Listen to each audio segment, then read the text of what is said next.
नमस्कार, मेरा नाम है ओम प्रकाश यादव और आप देख रहे हैं वॉइस ऑफ रिपब्लिक। मतदाता सूची के गहन पुनरीक्षण कार्य का एक चरण पूरा हो गया है और चुनाव आयोग ने जो ड्राफ्ट पब्लिकेशन किया है उसके अनुसार लगभग 65 लाख मतदाताओं के नाम काटे गए हैं जो या तो मृत थे या शिफ्ट कर गए थे या उनकी डबल एंट्री थी। हालांकि जिस तरीके से जिस हड़बड़ी में बिना प्रॉपर तैयारी के चुनाव आयोग ने ये जो कार्यक्रम शुरू किया, यह शुरू से विवाद के घेरे में रहा। वस्तुतः कि मैं भी चुनाव से जुड़ा रहा और सहायक निर्वाचन पदाधिकारी से लेकर निर्वाची पदाधिकारी से लेकर निर्वाचन पदाधिकारी से चुनाव आयोग के प्रेक्षक के रूप में भी मैंने काम किया। ये जो इतना काम हुआ, बेसिकली ये संक्षिप्त पुनरीक्षण में भी हो सकता था। 1 महीने सारे कर्मी, शिक्षक से लेके खास करके BLO और ARO, ये सब तबाह हो गया।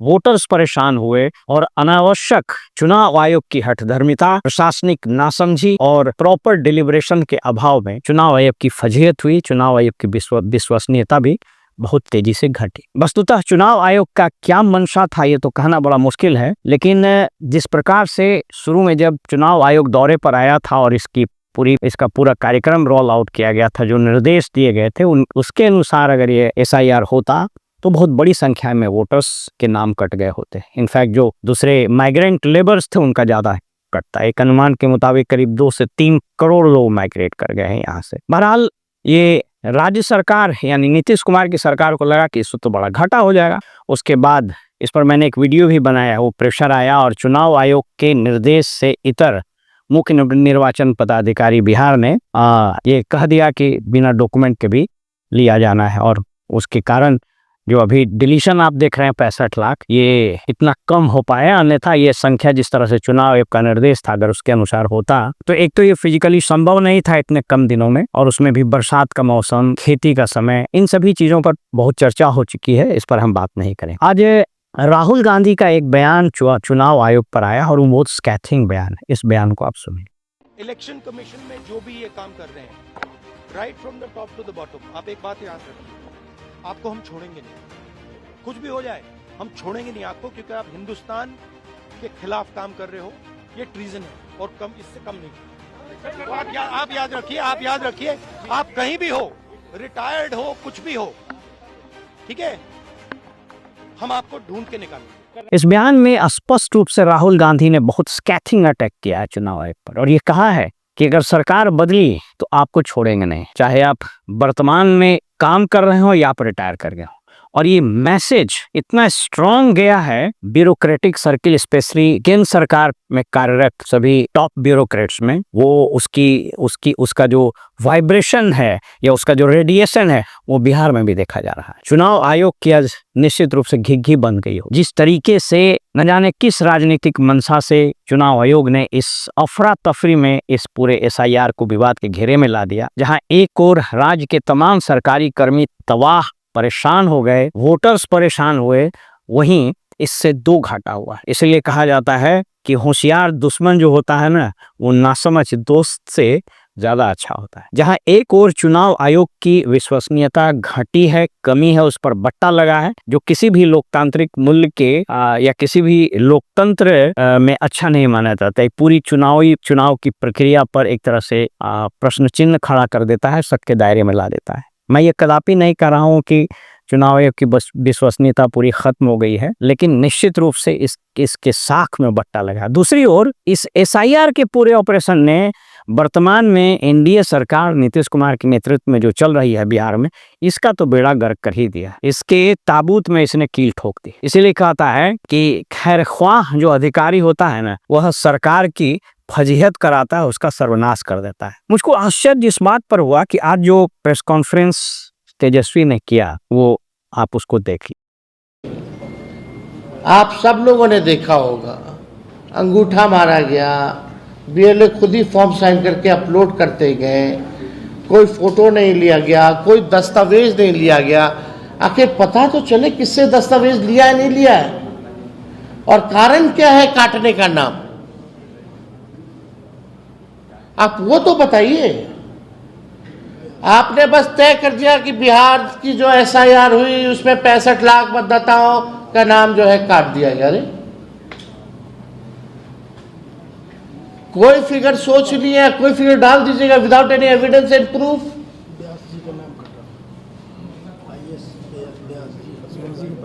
जो आईएएस जो ब्यास जी हैं, हस्बैंड और वाइफ दोनों का नाम कटा हुआ है, वो ट्वीट किए हैं।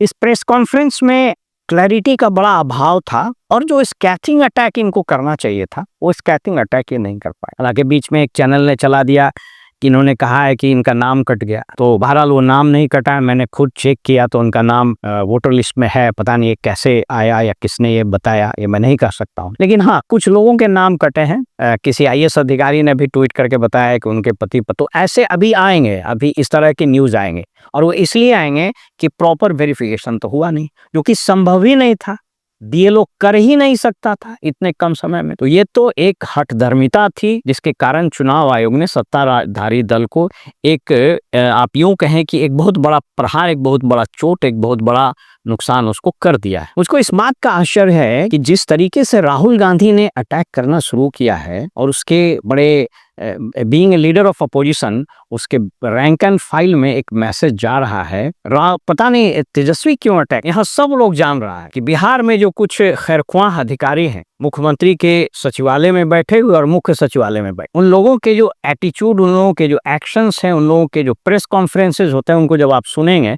तो लगेगा कि वो सरकारी अधिकारी नहीं बल्कि सत्तारूढ़ दल का प्रवक्ता बोल रहा है। जिस तरीके से आनन फानन ताबड़तोड़ योजनाओं की घोषणा की जा रही है, उससे एक चीज स्पष्ट है कि सबको यह समझ में आ गया है कि अब ये सरकार नहीं रहेगी। चाहे वो सोशल सिक्योरिटी का पेंशन 1100 रुपये करने का हो, 125 यूनिट बिजली का हो, उसके बाद आशा वर्कर्स का मानदेय बढ़ाने का हो, जीविका दीदियों के लिए कई योजनाओं की घोषणा की गई है। तो ये रोज ताबड़तोड़ घोषणाएं की जा रही हैं। इससे एक चीज स्पष्ट हो रहा है कि ये सरकार अब जा रही है। लेकिन तेजस्वी का स्कैथिंग और कैटेगोरिकल अटैक नहीं करना, ये बात समझ में नहीं आता। कौन नहीं जान रहा है कि हाँ, कुछ टॉप ब्यूरोक्रेट्स वो नीतीश कुमार के एजेंट की तरह काम कर रहा है और दोनों हाथ से लूट रहा है। ये क्यों नहीं स्पष्ट रूप से इनको एक मैसेज देना चाहिए। मैं किसी उनका सलाहकार या किसी का सलाहकार नहीं, लेकिन लीडर ऑफ अपोजिशन यानी विपक्ष का यह दायित्व है कि ऐसे तमाम अधिकारियों को जरूर ये चेताए कि आपको संविधान, विधान और जो आपकी मर्यादा है उसके तहत आपको काम। ब्यूरोक्रेट्स जो है वो सरकार के लिए काम करता है, किसी पार्टी इन पावर के लिए नहीं काम करता है। लेकिन यहाँ आप देखेंगे जो 10 ब्यूरोक्रेट सब की नजर में आप उंगली पर गिन सकते हैं। वो लोग जब बोलता है तो लगता है कि वो जदयू का, नीतीश कुमार का प्रवक्ता बोल रहा है। इनको क्या दिक्कत है अटैक करने में? कौन नहीं जान रहा है कि दीपक कुमार के नाम से वसूली हो रही है? कौन नहीं जान रहा है कि 5-6 जो आईएएस अधिकारी है उसने अरबों खरबों के घोटाले किए? कौन नहीं जा रहा है कि पुलिस मुख्यालय में बैठा हुआ कौन कौन वो पुलिस अधिकारी है जो जाति के नाम पर और पार्टी के नाम पर लोगों को प्रताड़ित कर रहा है? ये सब लोग जान रहा है। इसलिए जनता ये अपेक्षा कर रही है तेजस्वी से कि उनको भी इसी तरह का स्कैथिंग अटैक करना चाहिए कि अगर सरकार बदली तो ये जो सारे अधिकारी जो तमाशा किए हैं, जो विधान संविधान से हटकर, जनता से हटकर पार्टी के एजेंडे पर काम किए हैं, किसी आम आदमी, किसी खास आदमी के इशारे पर काम किए हैं और ट्रेजरी से पैसा लूटे हैं और भ्रष्टाचार से जो बड़ी लूट के धर दिया है, इस पर कठोर कार्रवाई होगी। ये जनता की अपेक्षा है। और अगर इस तरह का स्कैथिंग अटैक हो तो ये राज्य के प्रशासन के लिए अच्छा है, क्योंकि इसमें हो क्या रहा है, वैसे अधिकारियों के मनोबल टूट रहे हैं जो निष्पक्षता से, जो ये बिल्कुल इम्पार्शियल तरीके से संविधान और नियम के अनुसार काम करता है, वो सब लोग फेंकाया हुआ है। आनन फानन में एक से एक प्रोग्राम इन लोग लॉन्च कर रहा है, ग्राउंड लेवल पर तबाही मची हुई। यही आपको बताते चलें कि ये जो अधिकारी जो इस तरह का कृत्य कर रहे हैं, इनको अंदाजा ही नहीं कि ऐसा करके ये अपने आका का ही नुकसान कर। मैंने कहा था ना, SIR, FIR और ये सर्वे, ये तीनों नीतीश कुमार का भट्टा ऑलरेडी बैठा चुका है। और ये सब कृत करके जो पूरे लोअर और मिडिल लेवल का जो ब्यूरोक्रेसी सरकारी तंत्र है, इसको तबाह कर दिया है। मैंने विभिन्न जिलों में जब हम जाते हैं भ्रमण में, लोगों से बात करते हैं, चाहे वो जनता हो चाहे वो सरकारी अधिकारी कर्मी हो, इतना आक्रोश है कि हर कोई चाह रहा है कि भाई इससे मुक्ति मिले। और एक चीज तय है कि इस व्यक्ति का जाना न सिर्फ राज्य के लिए जरूरी है, अपितु यह जनता और शासन तंत्र के लिए भी जरूरी है। जिस तरह से ब्यूरोक्रेसी और गवर्नेंस का सत्यानाश इन लोगों ने कर दिया है, इस सरकार से मुक्ति पाना, अब ये मुझको लगता है कि सरकारी तंत्र में बैठा हुआ 99%, 1% जो वेस्टेड इंटरेस्ट है उसको छोड़ दें तो सब लोग हैं। और ये जो आक्रोश है ये इस चुनिंदे अधिकारियों के नासमझी भरे इस स्टेप्स के कारण, घोषणाओं के कारण और बढ़ता जा रहा। और अभी एक कार्यक्रम इन लोग, अभी सोच लीजिए कि एसआईआर अभी पूरा हुआ भी नहीं कि जमाबंदी सुधार का एक राजस्व महाअभियान ये लोग शुरू किए, और इस राजस्व महाअभियान का भी फ्लॉप होना उतना ही तय है जितना सर्वे का फ्लॉप होना था। और मैंने बताया था सर्वे का सत्यानाश में, उस पर मैं एक अलग वीडियो बनाने जा रहा हूं जो मैं क्यों ये फ्लॉप होगा उसके बारे में बताऊं।